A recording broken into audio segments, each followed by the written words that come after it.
नमस्कार साथियों। बेटा चाहिए, थैंक यू। ठीक है, आपकी अनुमति है तो शुरू करें। आज की इस पत्रकार वार्ता का सार है जो आदरणीय सिंघवी साहब और मैं हम आपके बीच में एक महत्वपूर्ण विषय लेकर आए हैं। डरेंगे नहीं, झुकेंगे नहीं, सीना ठोक कर लड़ेंगे। अंग्रेजी हुकूमत को जड़ से उखाड़ने के लिए भारतीय राष्ट्रीय कांग्रेस ने साल 1937 में नेशनल हेरल्ड अखबार निकाला, जिसके प्रणेता थे महात्मा गांधी, पंडित नेहरू, सरदार पटेल, श्री पुरुषोत्तम दास टंडन, आचार्य नरेंद्र देव, रफ़ी अहमद किदवई, ये लोग थे। अंग्रेज़ों को इस अखबार से इतना खतरा महसूस हुआ कि उन्होंने 1942 में भारत छोड़ो आंदोलन के दौरान नेशनल हेरल्ड पर बैन लगा दिया, जो 1945 तक चलता रहा। आज़ादी के आंदोलन की आवाज़ बने इस अखबार का मूल मंत्र तब और अब दोनों समय था, आज़ादी खतरे में है, अपनी पूरी ताकत से इसकी रक्षा करें। आज फिर उस समय की अंग्रेजी हुकूमत का समर्थन करने वाली विचारधारा आज़ादी के आंदोलन की इस आवाज़ को दबाने का घिनौना षड्यंत्र कर रही है। इस षड्यंत्र के मुखिया स्वयं प्रधानमंत्री श्री नरेंद्र मोदी हैं और उनका हथियार उनका चहेता और पालतू ईडी है। देश को गुमराह करने के लिए आए दिन मुद्दों को भटकाने की राजनीति में माहिर मोदी सरकार अब बदले की भावना में अंधी हो गई है। जिस मानसिकता ने अंग्रेजों का साथ दिया था, आज गुलामी की प्रतीक वो मानसिकता आज़ादी की कुर्बानियों से प्रतिशोध ले रही है। इस बार उन्होंने एक नई कायराना व डरपोक साजिश की है। नेशनल हेरल्ड मामले में अब प्रधानमंत्री श्री नरेंद्र मोदी ने कांग्रेस अध्यक्षा श्रीमती सोनिया गांधी जी व हमारे नेता श्री राहुल गांधी जी को ईडी से नोटिस जारी करवाया है। साफ है कि तानाशाह डर गया है। साफ है कि शासन के सब मोर्चों पर अपनी नाकामियों को छुपाने में विफल तानाशाह छटपटा रहा है। देश को गुमराह करने के लिए भारतीय राष्ट्रीय कांग्रेस के नेतृत्व के खिलाफ एक घिनौना और कायरतापूर्ण षड्यंत्र रचा जा रहा है। उसके सारे तथ्यों को लेकर आज अभिषेक सिंघवी जी आपके बीच उपस्थित हैं। मैं अनुरोध करूंगा कि वो आपसे इस बारे में संपूर्ण बात करेंगे। आदरणीय सिंघवी साहब। धन्यवाद सुरजेवाला साहब। मेरे आदरणीय मित्र ने आपको संदर्भ परिप्रेक्ष्य बताया है। मैं पहले अंग्रेज़ी में बोलता हूँ, आप हिंदी में बोलें, फिर बाद में मैं आपसे हिंदी में भी बोलूँगा, संक्षेप में दोनों चीज़ें।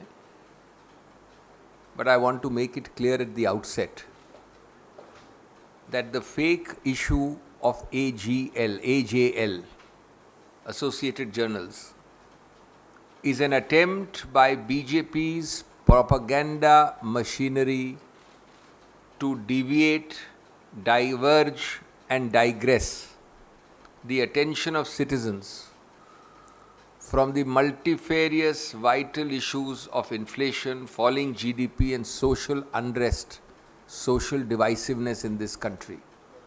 And I'll demonstrate that to you in a minute.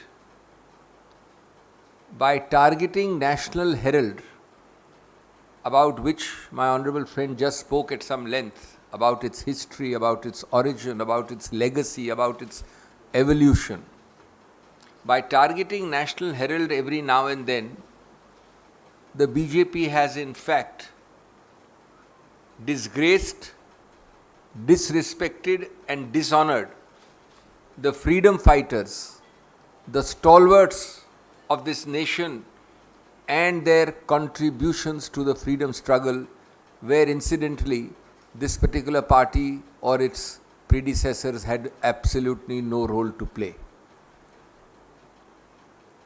Friends, this is truly a very weird case, alleged case, a money laundering case on which summons are issued with no money involved.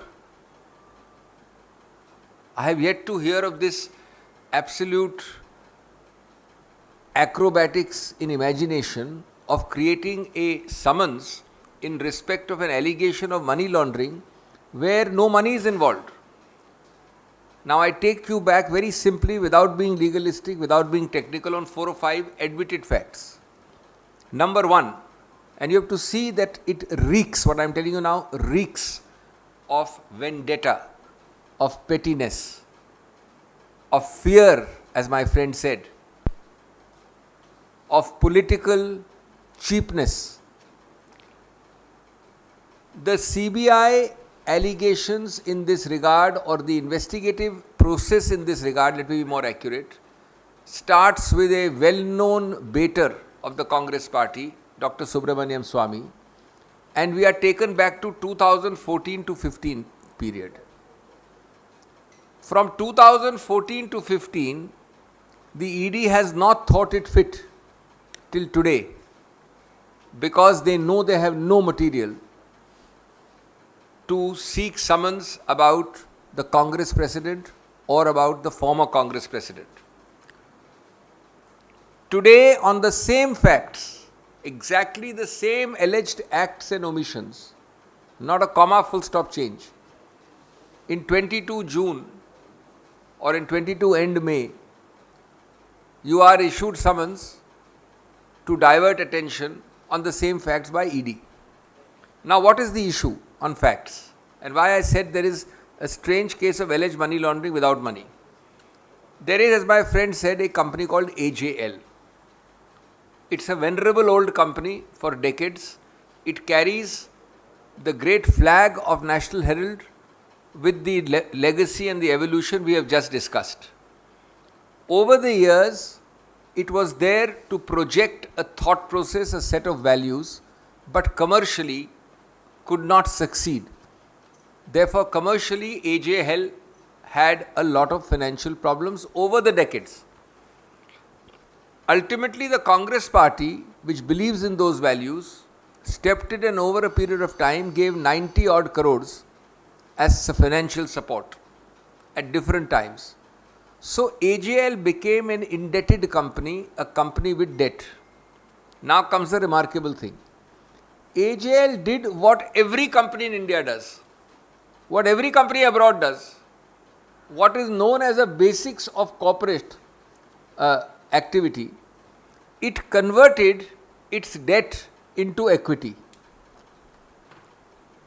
So, this debt of 90 crores was assigned to a new company, and you must note what the new company is.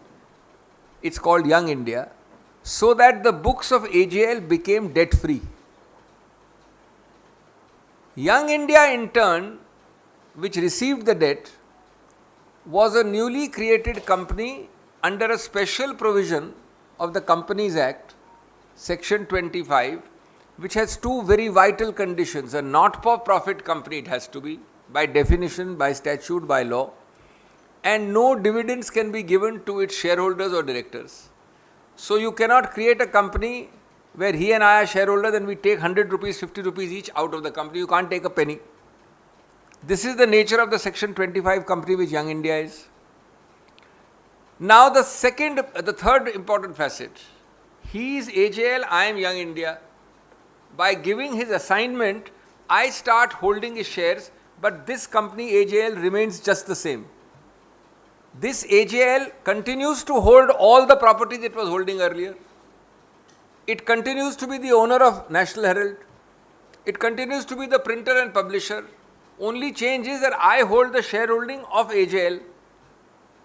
So my question to myself is that a kindergarten student or a first year law student will tell you there is no change of transfer of property. My friend here is AJL, he owns this pen, it continues to own the pen. I start having his shareholding in him, but this pen is continued to be owned by him. It's an independent entity. There is not a transfer of a small pen, nothing. Where is the money laundering? Where does it arise? Where is the money? So there is no money, there is no transfer of property, there is no transfer of money, and yet a charge of money laundering is done. Young India cannot use money in any form which it gets, because it can neither pay dividend nor accumulate profit by which it can give out the money. This is why better minds, objective minds, non-malevolent, non-malafide minds close this case. And you know this, we have said so earlier from the podium, as far back as 2015 on the file. But as malafide as this government is, they sack the head of the organization, ED, at that time. They get a new opinion and they try to reopen, in respect of which 7 years later today, they are summoning the Congress president, the former Congress president, Srimati Sonia Gandhi and Mr. Rahul Gandhi. Friends, this is part of a larger disease. A disease which will consume the ruling party ultimately. The disease is one of attacking every political party purely on vendetta terms. From Kashmir to Kanyakumari, from Farooq Abdullah to DMK functionaries, from Gujarat to West Bengal, from Mewani to Mamta Banerjee and the family of Mamta Banerjee. The BJP has brought or tried to bring malafide every political opponent under the net of puppet agencies like ED, CBI, IT, etc., etc. As my friends say, we will face them. We are not in a bit scared or overawed or intimidated by such cheap tactics. But this interaction is being held to tell you the hollowness, more hollow than a pack of cards, of the essential allegation on which summons is issued. Nothing exists because nothing can exist, and therefore we want you to see it for what it is. Thank you. इसको मैं संक्षेप में हिंदी में बोल देता हूँ. मेरे आदरणीय मित्र ने आपको इसका संदर्भ बताया, इसका इतिहास बताया, नेशनल हेराल्ड की विरासत बताई और उसकी कई दशकों, भारत की आज़ादी के कई दशकों पहले से उसका इतिहास बताया. उसके साथ जुड़े हुए ऐसे दिग्गज नाम उन्होंने बताए. मैं आपको संक्षेप में इतना कहना चाहता हूँ कि ये एक इतना ज़्यादा मनगढ़ंत काल्पनिक आरोप है कि एक प्रकार से ये मजाकिया चीज़ है. और मैं आपको ये प्रमाणित करना चाहता हूँ कि सिवाय इस प्रतिशोध की जो भावना जिसके साथ ये सत्तारूढ़ पार्टी अपने हर राजनीतिक विरोधी को अटैक करती है, इसमें कुछ भी नहीं है. 5 या 6 तथ्य बड़े सरल हैं, उनको आप देख लीजिए और अपने आप निर्णय करिए कि इस प्रकार का समन्स माननीय कांग्रेस अध्यक्ष और पूर्व कांग्रेस अध्यक्ष को दिया जा सकता है 2022 में. नंबर 1, यही चीज़ों के विषय में कानूनी कार्रवाई 2014-15 से चल रही है. आज 7 साल बाद इस प्रकार की चीज़ों में ईडी को लाया गया है. नंबर 2, ये विचित्र केस इसलिए है कि जहाँ कोई पैसा नहीं है या जहाँ कोई प्रॉपर्टी का स्थानांतरण नहीं है, वहाँ पर मनी लॉन्ड्रिंग कैसे हुई, ये हमको कोई समझाए. माननीय मोदी जी के बहुत सारे काबिल जो एडवाइजर्स हैं वो समझाएं. हुआ सिर्फ इतना कि एक कंपनी है AJL, पुरानी कंपनी है, वो दशकों से नेशनल हेराल्ड चला रही है. चूंकि वो एक आदर्शों पे, मूल्यों के आधार पर चलाती थी अखबार, कमर्शियली इतनी सफल नहीं हुई. कई दशकों के दौरान लगभग 90 करोड़ रुपए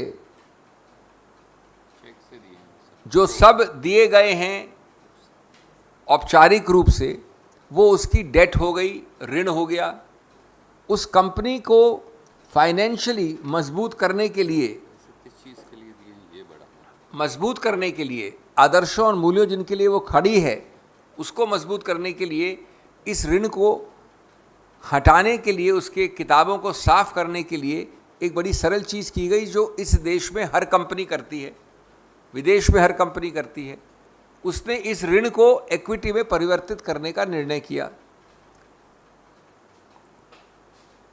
ये इक्विटी में परिवर्तित करने से जो रुपया आया उसका 67 करोड़ तुरंत भुगतान कर्मचारियों के वेजिस के भुगतान के लिए उनको भी दिया गया। सब कुछ औपचारिक रूप से हुआ। अब जब आप कन्वर्ट करते हो ऋण को इक्विटी में, तो आपको ये जो ऋण है उसको असाइन करना पड़ा एक और कंपनी को। ये वैसे किसी भी कंपनी को असाइन कर सकती थी, लेकिन नई कंपनी जिसको असाइन किया गया, जिसको स्थानांतरण किया गया, जिसको दिया गया, वो कौन थी ये जानना भी आवश्यक है। वो थी यंग इंडिया, जो एक विशेष प्रावधान कंपनीज एक्ट के अंतर्गत, सेक्शन 25 कहते हैं उसको, वो बनाई गई कंपनी जिसमें दो बड़े महत्वपूर्ण प्रतिबंध हैं।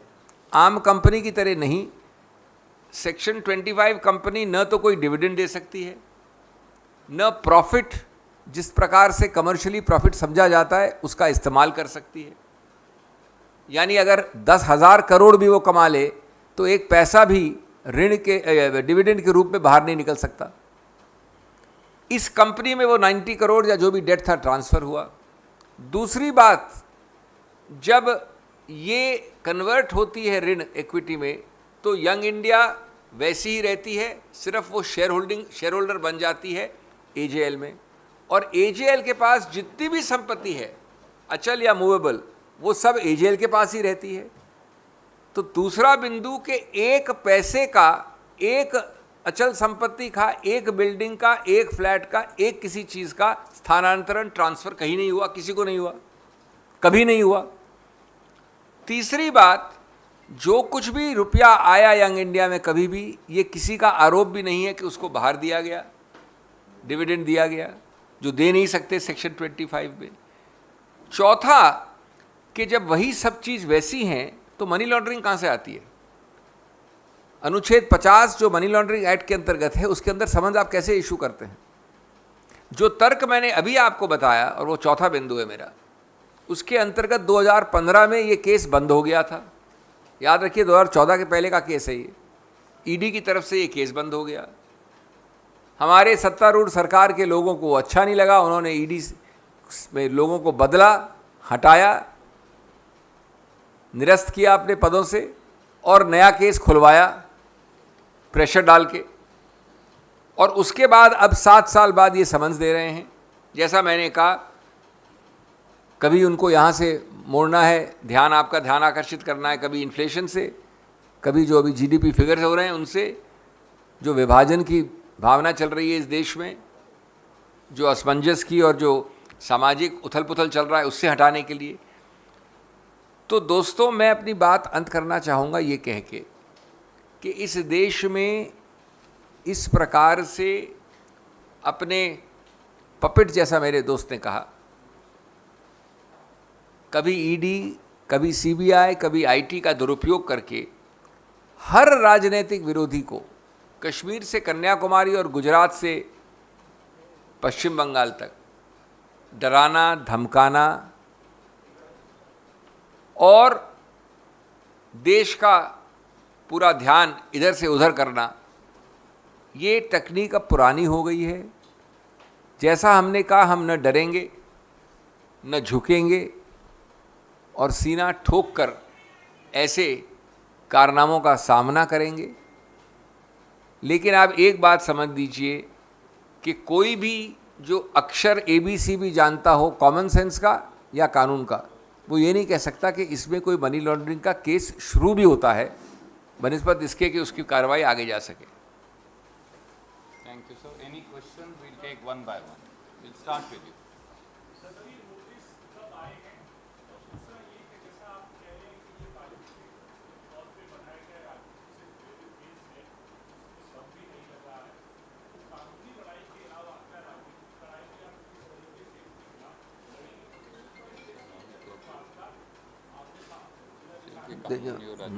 देखिए, बिल्कुल लड़ेंगे। आपने एक प्रकार की जो साफगोई की लड़ाई है वो आज शुरू हुई है। ये भी राजनीति का एक हिस्सा है, कानून का भी हिस्सा है। आपको स्पष्टीकरण देना, ये कार्रवाई चलती रहेगी। नोटिस की तिथि आवश्यक नहीं, कुछ दिन पहले का नोटिस है, लेकिन जैसा हमने कहा कि पूरी तरह से हम उसकी तामील करेंगे, हमें कुछ छुपाना नहीं है और पुरजोर तरीके से, बिना डरे, बिना हटे, बिना हेजिटेशन के हम इसका सामना करेंगे। और इसके बारे में आपको आज सब तथ्य बताए हैं, वो भी उसी लड़ाई का एक प्रक्रिया है, कड़ी है।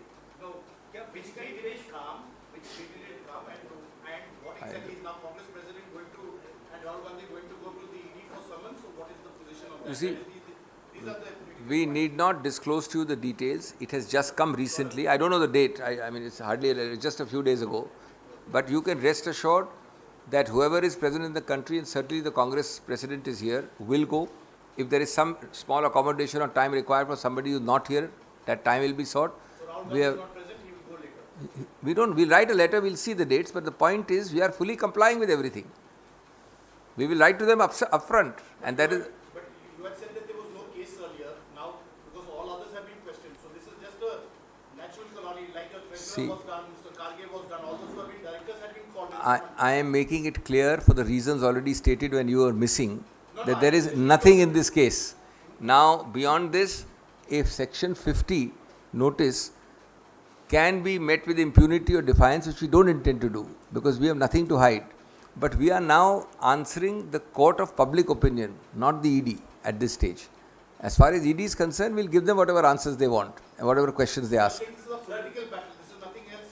You're not. No, they're both legal, political, social, everything, communication, everything. Sir, आपने कहा कि इस पूरे केस में काल्पनिक है, कोई मुद्दा नहीं है कि केस चलाया जाए, लेकिन आपने कहा कि रिसेंटली ये नोटिस आया है, कब तक पेश होने के लिए कहा गया है उसमें? अभी निकट भविष्य में। दूसरी चीज की इस तरह के समन में क्या पेश होना होता है या दूसरा भी कानूनी रास्ता होता है? क्या इस तरह के देखिए, ऐसा है इन तथ्यों का कोई खास मायने नहीं, लेकिन आप पूछ रहे हैं तो अभी वाला जो नोटिस है माननीय कांग्रेस अध्यक्ष का, वो 8 तारीख को उनको बुलाता है। एक पॉइंट। दूसरा, इसमें जो भी उत्तर होते हैं, तथ्य होते हैं, जो कानूनी जवाब होते हैं, वो सब उनको दिए जाएंगे। कानून की एक प्रक्रिया है, उसको देखा जाएगा, लेकिन हमारा आज का उद्देश्य वो है जो हमने आपको बताया है। 8 जून बिल्कुल जाएंगे, बिल्कुल 100% जाएंगे। 8 जून 8 मैंने कहा कि माननीय कांग्रेस अध्यक्ष जाएंगी। अगर राहुल जी यहाँ हुए तो जाएंगे, नहीं तो थोड़ा सा समय मांग सकते हैं, वो हमको पता नहीं डिटेल्स अभी। थैंक यू गाइस, धन्यवाद। We are sending you the Thank you. ध्यान नहीं है, नोटिस में लिखा है, इसमें क्या बड़ी